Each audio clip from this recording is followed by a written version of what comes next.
Mark, should I read yours? Hi, everyone. It's a great honor for me to introduce Mark Carney, Prime Minister of Canada, along with Gideon Ruckman from the Financial Times. Much of the dialogue over the next few days will focus on where the puck is going. You like that, Mark? Okay. Where the puck is going next in the global economy, which makes this a fitting moment to introduce a former hockey player, the Prime Minister of Canada, Mark Carney. The ability to remain calm in fast-moving, high-pressure moments has defined Mark's career. In 2008, he led the Bank of Canada and helped steer his economy through the worst market turmoil in all our lives, in our generation. In the aftermath of Brexit, he became the first non-Brit to serve as a governor of the Bank of England. And last year, he was elected very deservingly as Prime Minister for Canada at what may be one of the most pivotal moments in modern Canadian history. Today, Prime Minister Carney is focused on making Canada a place where it's easier to build, simpler to trade, smarter to invest in, and build more unity across its nation. For 41 million Canadians, the world's 10th largest economy, he is a steady and thoughtful leader, and I am proud to call him a friend. Please join me in welcoming Prime Minister of Canada, Mark Carney.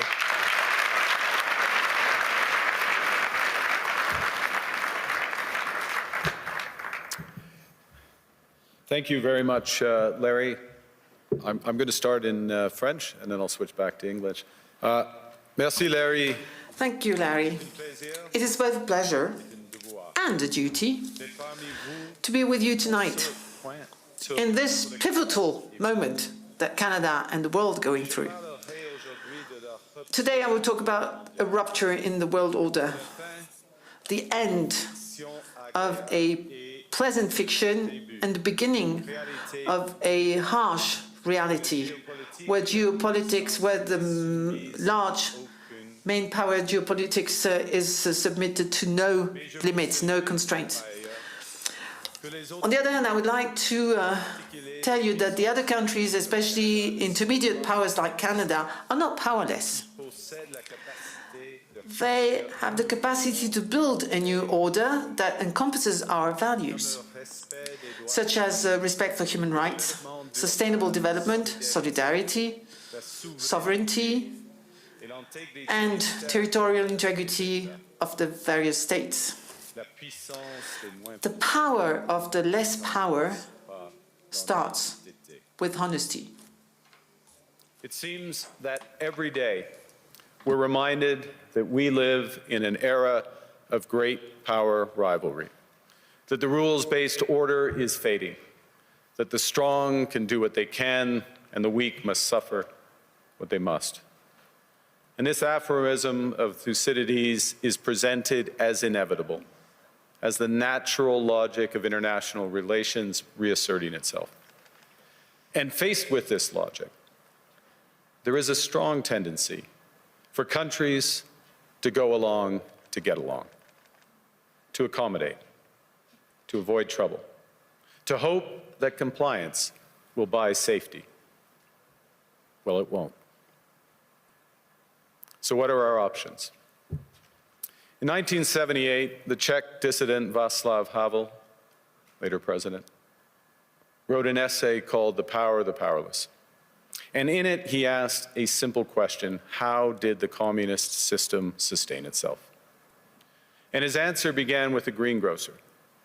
Every morning, this shopkeeper places a sign in his window: "Workers of the world unite." He doesn't believe it. No one does.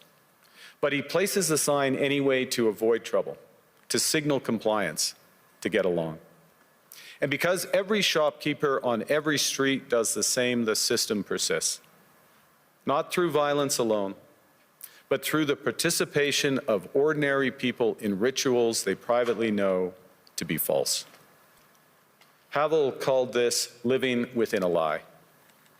The system's power comes not from its truth, but from everyone's willingness to perform as if it were true. And its fragility comes from the same source. When even one person stops performing, when the greengrocer removes his sign, the illusion begins to crack. Friends, it is time for companies and countries to take their signs down. For decades,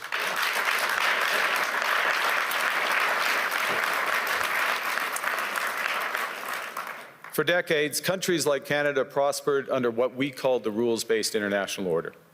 We joined its institutions, we praised its principles, we benefited from its predictability. And because of that, we could pursue values-based foreign policies under its protection. We knew the story of the international rules-based order was partially false, that the strongest would exempt themselves when convenient, that trade rules were enforced asymmetrically. And we knew that international law applied with varying rigor depending on the identity of the accused or the victim. This fiction was useful, and American hegemony in particular helped provide public goods, open sea lanes, a stable financial system, collective security, and support for frameworks for resolving disputes. So we placed the sign in the window. We participated in the rituals, and we largely avoided calling out the gaps between rhetoric and reality. This bargain no longer works. Let me be direct. We are in the midst of a rupture, not a transition.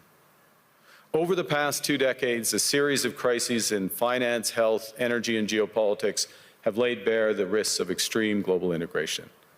But more recently, great powers have begun using economic integration as weapons. Tariffs as leverage, financial infrastructure as coercion, supply chains as vulnerabilities to be exploited.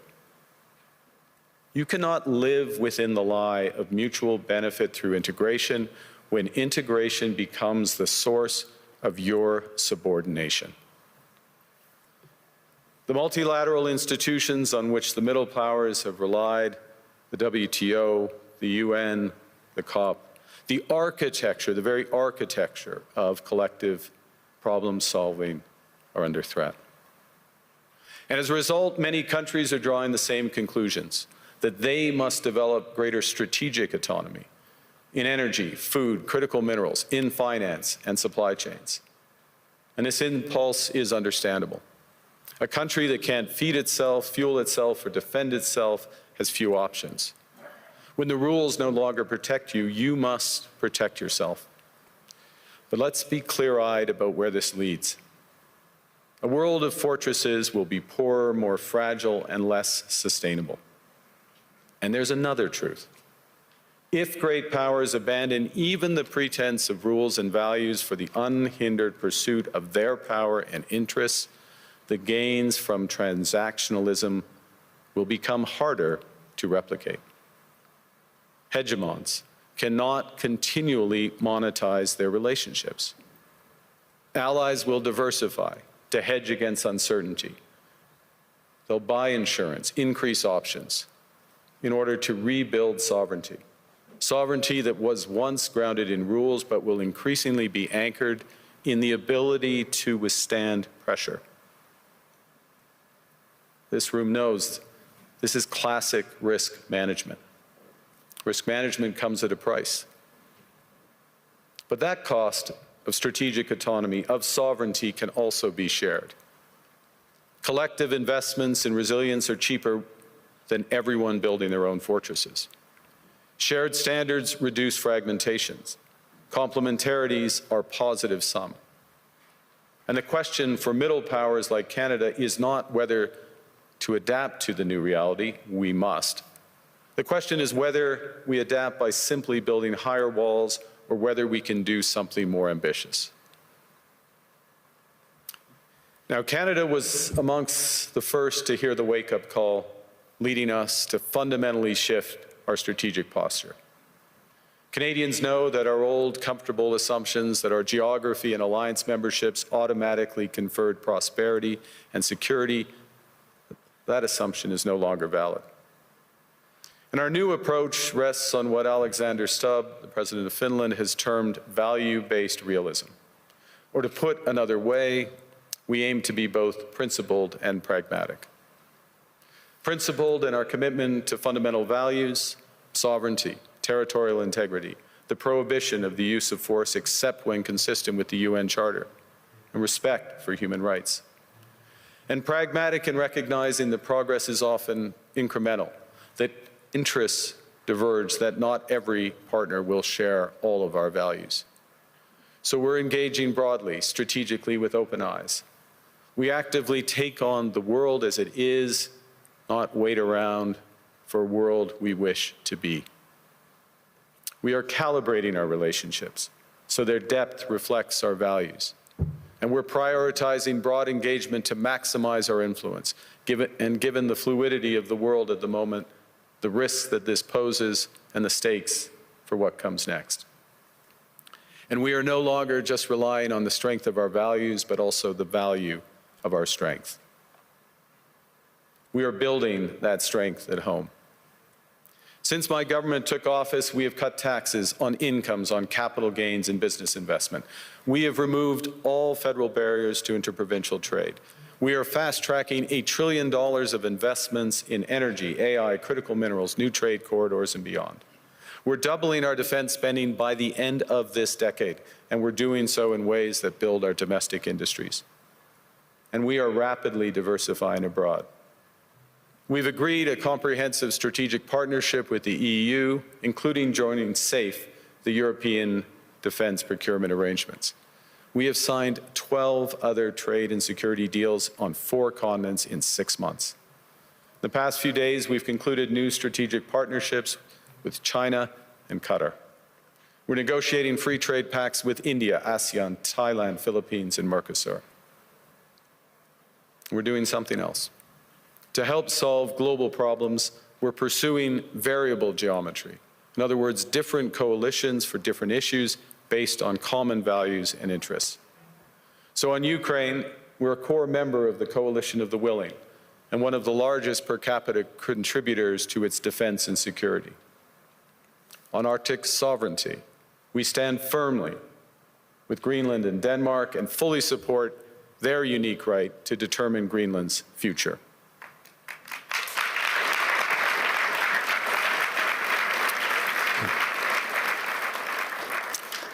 Our commitment to NATO's Article 5 is unwavering. So we're working with our NATO allies, including the Nordic-Baltic 8, to further secure the alliance's northern and western flanks, including through Canada's unprecedented investments in over-the-horizon radar, in submarines, in aircraft, and boots on the ground, boots on the ice. Canada strongly opposes tariffs over Greenland and calls for focused talks to achieve our shared objectives of security and prosperity in the Arctic. On plurilateral trade, we're championing efforts to build a bridge between the Trans-Pacific Partnership and the European Union, which would create a new trading bloc of 1.5 billion people. On critical minerals, we're forming buyers' clubs anchored in the G7 so that the world can diversify away from concentrated supply. And on AI, we're cooperating with like-minded democracies to ensure that we won't ultimately be forced to choose between hegemons and hyperscalers. This is not naive multilateralism, nor is it relying on their institutions. It's building coalitions that work, issues by issue, with partners who share enough common ground to act together. In some cases, this will be the vast majority of nations. What it's doing is creating a dense web of connections across trade, investment, culture, on which we can draw for future challenges and opportunities. I argue the middle powers must act together because if we're not at the table, we're on the menu. But I'd also say that great powers can afford for now to go it alone. They have the market size, the military capacity, and the leverage to dictate terms. Middle powers do not. But when we only negotiate bilaterally with a hegemon, we negotiate from weakness. We accept what's offered. We compete with each other to be the most accommodating. This is not sovereignty. It's the performance of sovereignty while accepting subordination. In a world of great power rivalry, the countries in between have a choice: compete with each other for favor, or to combine to create a third path with impact. We shouldn't allow the rise of hard power to blind us to the fact that the power of legitimacy, integrity, and rules will remain strong if we choose to wield them together. Which brings me back to Havel. What does it mean for middle powers to live the truth? Well, first, it means naming reality. Stop invoking rules-based international order as though it still functions as advertised. Call it what it is: a system of intensifying great power rivalry where the most powerful pursue their interests using economic integration as coercion. It means acting consistently, applying the same standards to allies and rivals. When middle powers criticize economic intimidation from one direction but stay silent when it comes from another, we are keeping the sign in the window.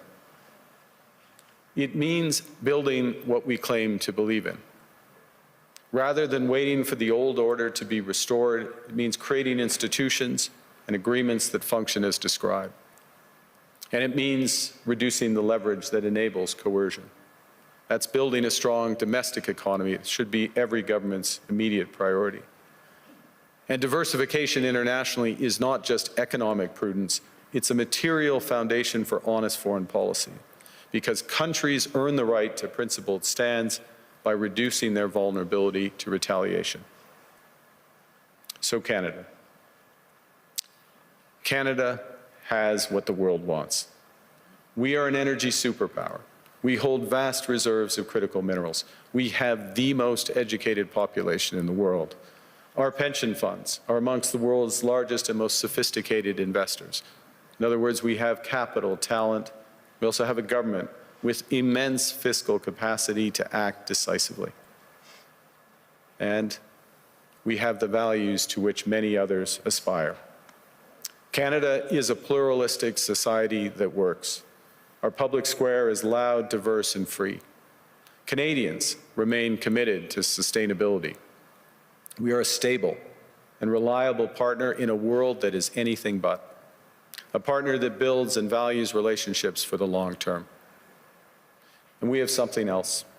We have a recognition of what's happening and a determination to act accordingly. We understand that this rupture calls for more than adaptation.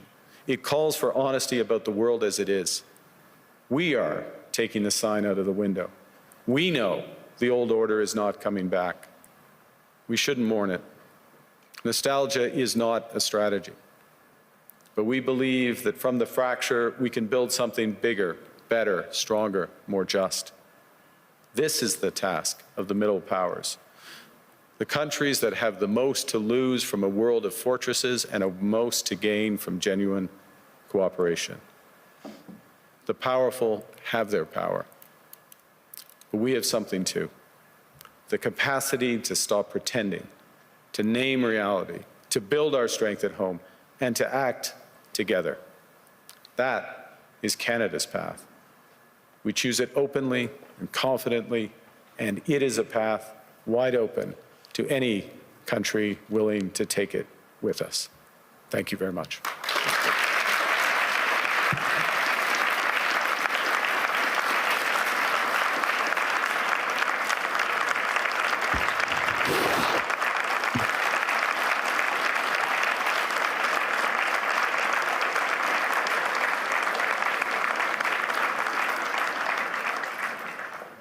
Well, thank you, Prime Minister. I don't think I've seen many standing ovations at Davos, so that was interesting. You said, there was a phrase in your speech where you said sovereignty now is the ability to withstand pressure. Isn't Canada almost uniquely vulnerable to pressure because of the extent of your trade dependence on the United States? Well, the proof is that we have been able to withstand the pressure, and there has been considerable pressure. I'll give you a couple of facts. We've actually created more jobs since the tariffs were put on than the United States in absolute number. Economy is growing at the second fastest rate within the G7. That's not, there are pockets of extreme pressure without question in Canada. But headline, we're reacting. The second thing, and it's a fundamental point, is the recognition that we can give ourselves far more than any foreign country can take away. There's lots of efficiencies in having one Canadian market, the $1 trillion of domestic investment, and building these partnerships abroad, all of which are bigger returns than what's been lost. That's not to say we would rather not lose it, but we can withstand the pressure, and we are. And I was interested that you said basically the old world's not coming back. So you're not seeing this as a period where you just have to get through and normalcy will return. I think that is our view. And we regret it, but we're not going to sit around and mourn it. We're acting. And we're acting in a way, both that's in our interests, but we believe in a way with others that's building imperfectly in steps a new system. I'll give you one example in handback, which is we are members of trade agreements that comprise already 1.4 billion people around the world. So we have the most extensive network. We are trying with others to bring some of those networks together. The most prominent example is the Trans-Pacific Partnership in the EU, acting as a bridge. It's not a direct benefit for Canada, but it is a benefit for Canada that these groups come together, and Ngozi is here, consistent with the WTO rules, both of which are, and in that way we're building back out amongst willing partners. And you talked about the need not to put the sign in the window anymore, to pretend that things are still the same. Do you think, to put it directly, that the NATO alliance is still doing that, still pretending it's the old transatlantic partnership, when it's really kind of going? Well, I think clearly NATO is experiencing a test right now, and the first response to that test has to be to respond in a way that ensures the security of the Arctic in a robust way for all possibilities. This is actually a point that we have been making in recent years. It's a point that I made at the NATO summit back in June, which seemed like a pledging summit, but also was to get NATO policies in the right direction. So I think in the immediate term, one of the imperatives is to reinforce things that Canada is doing, Nordic Baltic 8 are doing, the UK are doing, other NATO partners, France included, in a comprehensive way that provides much greater security in the Arctic. This is the test, and so I wouldn't say the NATO sign stays in the window, but we've got to meet the moment of that. You also, a big theme of your speech was the need for middle powers to work together. Yeah. But you've just been to the other great power, to China. And I think people are very intrigued by seeing that meeting. And some people say, kind of, that's a mistake, really, because you're going to make yourself more dependent on China. They're not that benign either. The US will be very annoyed. What's the defense of what you're doing, and what do you hope to get out of it? Well, the first thing is to say it's not a defense. I know the way you framed the question, but it's offense. It's building out. It's something positive as opposed to against. We're for something as opposed to being against. The second is, there are very clear guardrails in that relationship. I spoke of calibration of relationships in my remarks. That's what I mean by it. But within those clear guardrails are huge opportunities in energy, both clean and conventional, obviously in motor vehicles, in agriculture, in financial services, all of which is mutually beneficial. So it's additive. And look, it's the second largest economy, and it's our second largest trading partner. We should have a strategic partnership with them.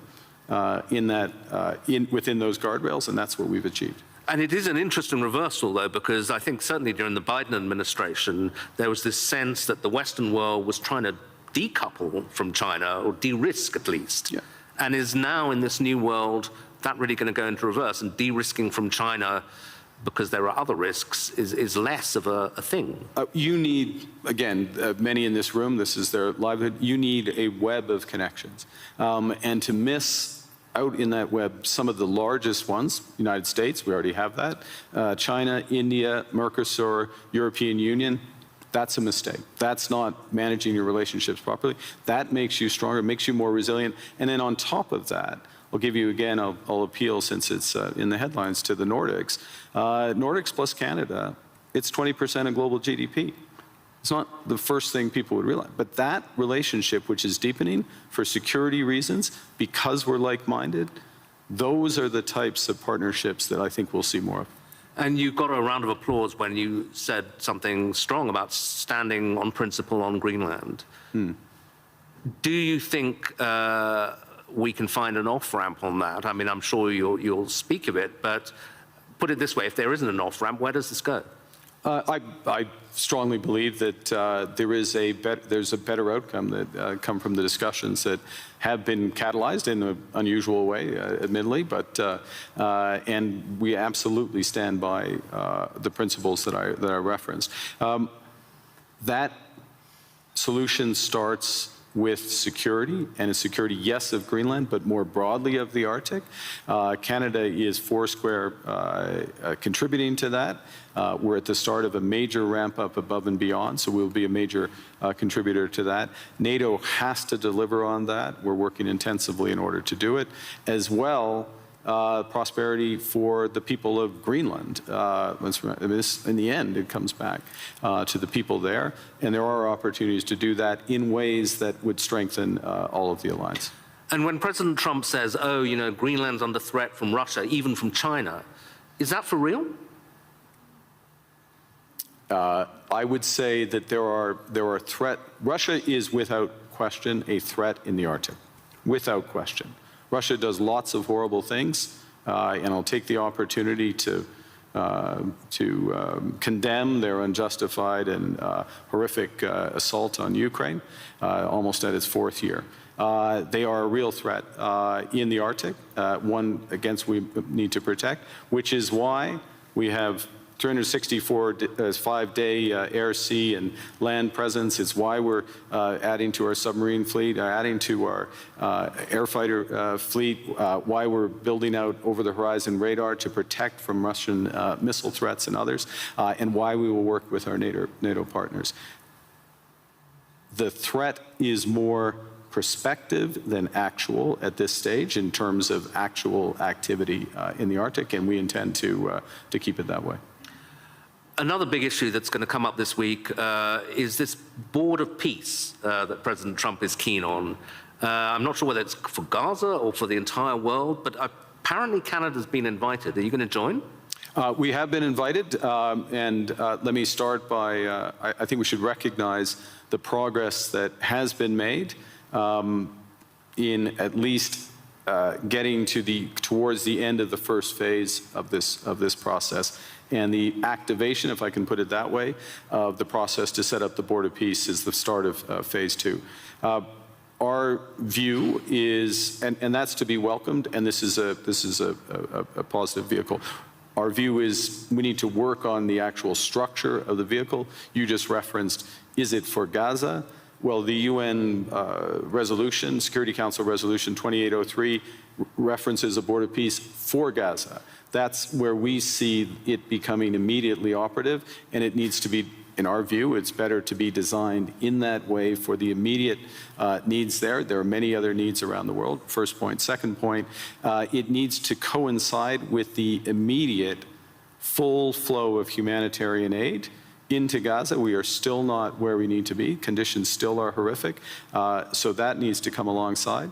We think there's aspects of the governance and the decision-making process that could be improved, but we will work with others, obviously work with the United States, because we will do anything that we can to improve the situation, the horrific situation there, and to move onto a path to a true two-state solution. There's a suggestion you can get permanent membership of the Board of Peace by ponying up $1 billion. You going to write a check for that? We would write checks and deliver in kind to improve the welfare of the people of Palestine. But we want to see it delivered direct to those outcomes promoting peace, and so the mechanics and how it works that way. Okay, final question. President Trump and a lot of people who agree with him condemn globalism a lot. And I suspect, you would be the kind of epitome of a globalist. You worked for Goldman Sachs, I believe. You were a central banker. You're comfortable and lived in several countries. Is globalism, first of all, is it a thing, and is it over? I think, well, look, understanding how the world works, having an appreciation for other cultures, understanding the connections, and being able to, or at least appreciating ways that how we connect, whether it's through technology, trade, investment, culture, can enrich our lives, and that's a good thing, and also help solve problems.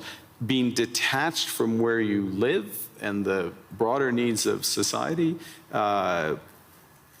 there is an epithet for that. I don't know that the G word is the one. There's certainly what we're finding, and to go back to the points I was making, is that there are a number of like-minded countries that want to work through partnership to achieve those goals for their citizens and for the world more broadly. The call is for more to recognize what's really going on right now, and to pool their resources to the benefit of citizens. So it won't be global, it won't cover the globe, but it will be more powerful. Okay, Prime Minister, thank you very much indeed. Very much.